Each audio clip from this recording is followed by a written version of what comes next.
ஆம்லேட்டா graph மசாலாவா? மசாலாப்பா, அதான் நல்லா இருக்கும். ஓகே.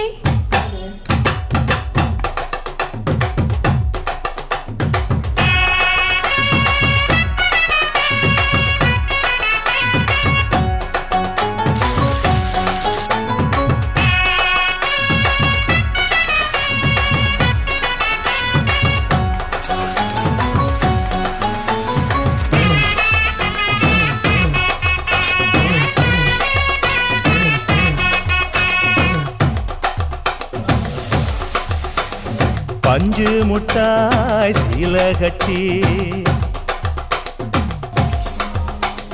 பட்டு வண்ண லவுக்க போட்டு